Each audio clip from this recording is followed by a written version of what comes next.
siang semuanya. Perkenalkan, nama saya Owen Alvanov, NIM saya 2017-50037. Di sini saya akan menjelaskan tentang bagaimana cara mengelola waktu yang baik, yang diberi judul dengan Good Time Management. Tujuan dari presentasi ini, diharapkan dengan adanya presentasi ini, setiap audiens dapat mengelola waktunya dengan baik, dan memanfaatkan waktu yang ada dengan sebaik-baiknya. Seperti yang kita ketahui, banyak audiens yang mungkin kurang dapat mengelola waktunya dengan baik akibat adanya kesibukan dalam kehidupan sehari-harinya dan banyak tugas yang harus dikerjakan dalam kehidupan sehari-hari.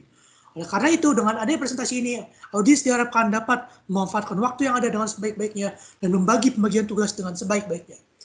Yang kedua, memberikan keterampilan dan kemampuan kepada audiens bagaimana cara mengelola waktu yang ada dengan sebaik-baiknya. Audiens dari presentasi ini adalah ditujukan kepada mahasiswa Trisakti School of Management dan juga mahasiswi Trisakti School of Management. Pesan yang ingin saya sampaikan, penting bagi mahasiswa untuk mengelola waktunya dengan baik.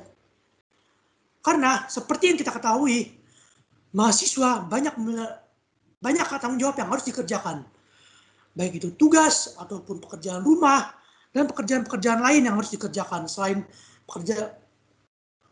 tugas-tugas dan kegiatan-kegiatan yang ada di kampus. Oleh karena itu, diperlukanlah manajemen waktu yang baik oleh setiap mahasiswa agar setiap tugas yang ada dapat diselesaikan dengan terstruktur dan sesuai target yang diharapkan dan tepat waktu. Karena kalau mahasiswa tersebut tidak memiliki manajemen waktu yang baik, dapat dipastikan bahwa tugas yang dikerjakan tidak dapat tercapai secara maksimal dan tidak dapat diselesaikan dengan tepat waktu.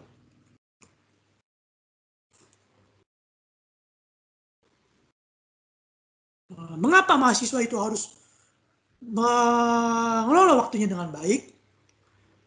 Sebenarnya mahasiswa di sini dibagi menjadi dua pilihan dalam hidup ini. Mereka mau mengelola waktu dengan baik sehingga memperoleh hasil maksimal dari setiap kegiatan dan pekerjaan yang mereka lakukan, atau tidak dapat mengelola waktu dengan baik sehingga hasil yang diperoleh dari setiap pekerjaan tidak maksimal. Mana yang kalian pilih jika kalian sebagai mahasiswa? Tentu kalian memilih dapat mengelola waktu dengan baik agar setiap hasil yang dikerjakan dan diperoleh maksimal. Pilihan yang kedua, terbiasa dengan manajemen waktu yang baik atau tidak terbiasa dengan manajemen waktu yang baik.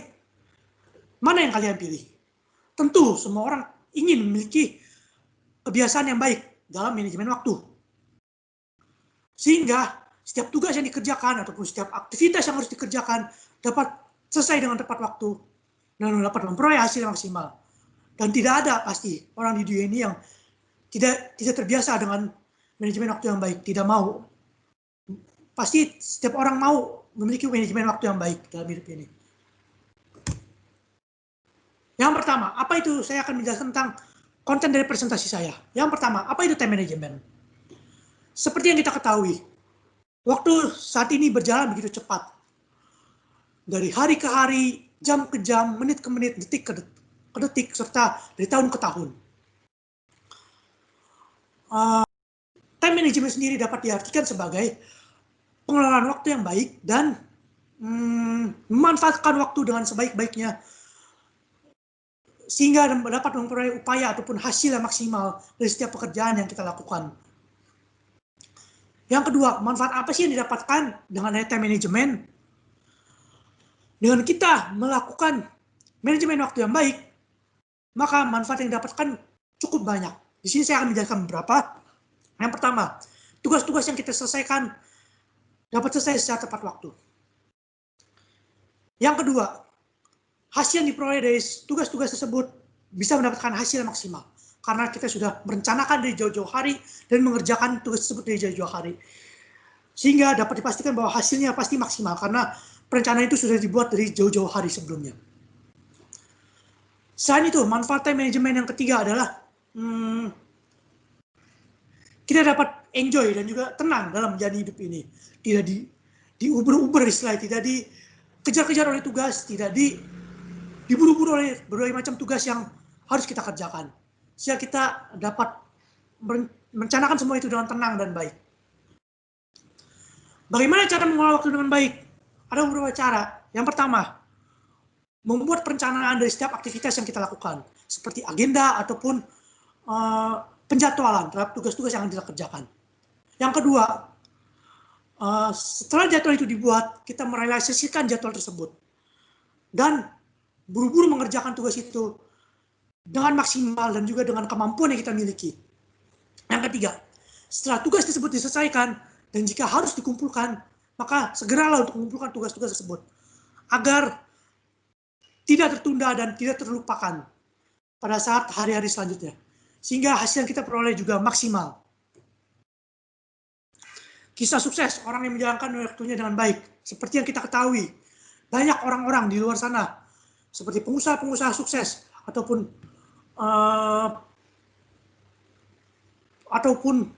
karyawan-karyawan yang memiliki dapat mengelola waktunya dengan baik, dapat memperoleh hasil maksimal dari setiap pekerjaan ataupun usaha. Saya ambil contoh di sini adalah seperti Bapak Kementerian Pendidikan kita, Bapak Nadiem Makarim. Seperti yang kita ketahui bahwa beliau merupakan orang yang sukses, cukup sukses. Di mana beliau sekarang sudah menjabat sebagai Menteri Pendidikan di era pemerintahan bangsa Indonesia seperti yang saat ini. Bagaimana kisah kesuksesan beliau? Dimulai dari keinginan beliau untuk mewujudkan transportasi online berbasis aplikasi dan juga kegiatan-kegiatan yang berbasis aplikasi online yang dikenal dengan istilah Gojek. Beliau segera membuat perencanaan tersebut oleh beberapa temannya. Beliau juga merealisasikannya dengan cepat dan segera. Sehingga seperti yang kita ketahui setelah 1 atau 3 tahun Gojek itu dibuka, banyak orang yang datang atau menggunakan aplikasi Gojek tersebut. Baik itu yang mendaftar menjadi pengemudi driver Gojek ataupun menjadi pengguna aplikasi Gojek. Sehingga dalam jangka waktu beberapa tahun saja, Gojek sudah menjamur di hampir seluruh wilayah Indonesia. Dan Gojek terus semakin berkembang, semakin besar sehingga memperoleh mengembangkan satu aplikasi GoPay, sistem pembayaran elektronik. Nah, melalui sistem pembayaran elektronik GoPay inilah banyak perusahaan-perusahaan lain yang mengikuti jejak dari Gojek ini. Sehingga sistem pembayaran elektronik di masa saat ini sudah banyak dilakukan akibat adanya GoPay yang ditimbulkan oleh aplikasi Gojek ini. Melihat kinerjanya itu, akhirnya dalam jangka waktu yang hanya beberapa tahun saja, akhirnya Bapak Nadiem Makarim tersebut dipanggil oleh Bapak Presiden Republik Indonesia untuk menjabat sebagai Menteri Pendidikan akibat prestasinya yang cukup mengherankan di bidang Gojek ini. Sehingga beliau pun dipercayakan untuk menjabat sebagai Menteri Pendidikan dan mengelola pendidikan di Indonesia dan membereskan setiap pendidikan yang di Indonesia. Nah, seperti yang kita lihat dengan rekam jejak dari Bapak Nadiem Makarim tersebut. Waktu yang ada, ya manfaatkan dengan sebaik-baiknya untuk berusaha atau berbisnis dan mencari peluang bisnis di kalangan masyarakat. Sehingga banyak masyarakat yang dapat menikmati hasil bisnis tersebut dan dapat mendapatkan pekerjaan akibat hasil bisnis tersebut. Dengan adanya itu, beliau pun disenangi oleh masyarakat. Bahkan Presiden Republik Indonesia menyenangkan hal tersebut. Sehingga beliau pun ditarik menjadi Menteri Pendidikan. Waktunya sangat singkat, tidak banyak, tidak terlalu lama. Dari sekitar tahun 2010 hingga tahun 2019 kemarin, sekitar 9 tahun. Beliau sudah memanfaatkan waktu dengan baik, sehingga beliau bisa menjadi Menteri Pendidikan seperti saat ini. Nah, yang selanjutnya, akibatnya, jika kita tidak mengelola waktu dengan baik, apa? Pasti ada akibat jika kita tidak mengelola waktu dengan baik. Yang pertama, tugas yang kita kerjakan tidak akan selesai tepat waktu.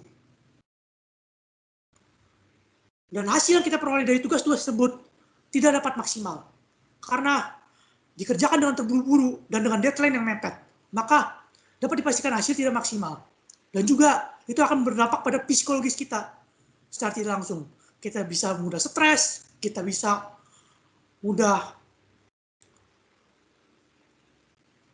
Kita bisa mudah stres, mudah untuk bosan, jenuh, serta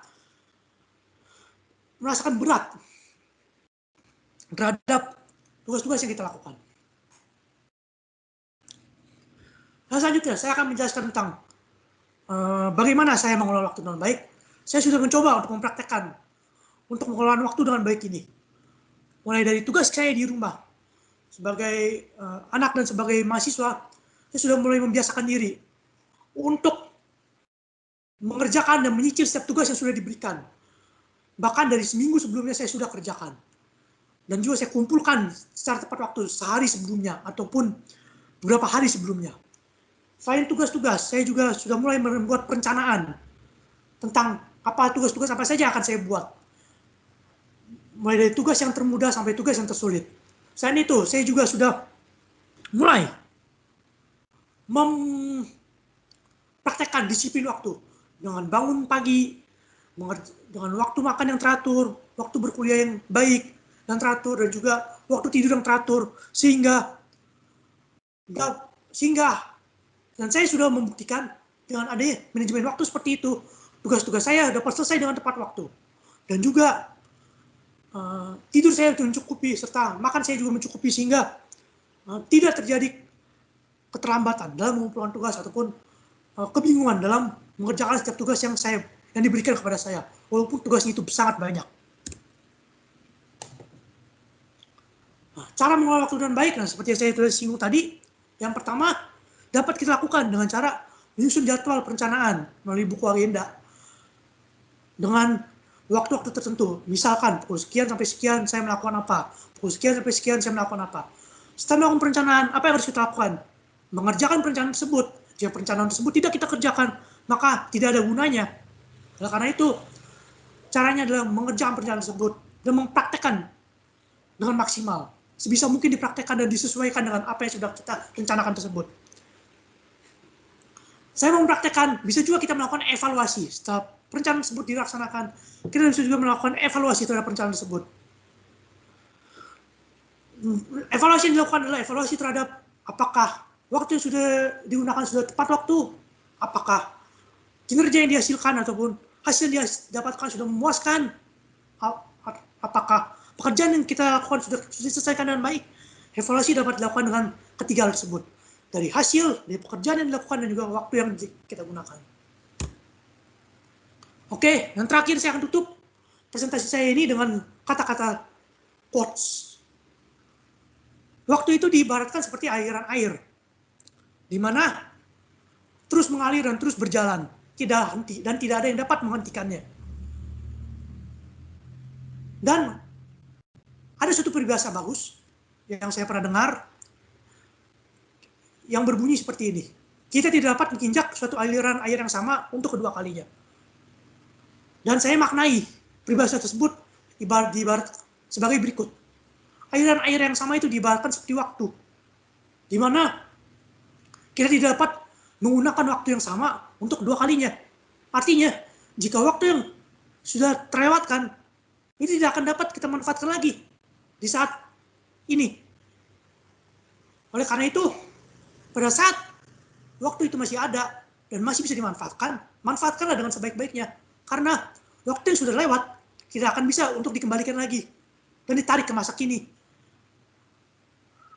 Dengan demikian, kita akan dapat menjadi orang berhasil yang berkompeten dengan manajemen waktu kita yang baik dan menyelesaikan tugas-tugas kita dengan baik. Sekian presentasi dari saya. Terima kasih.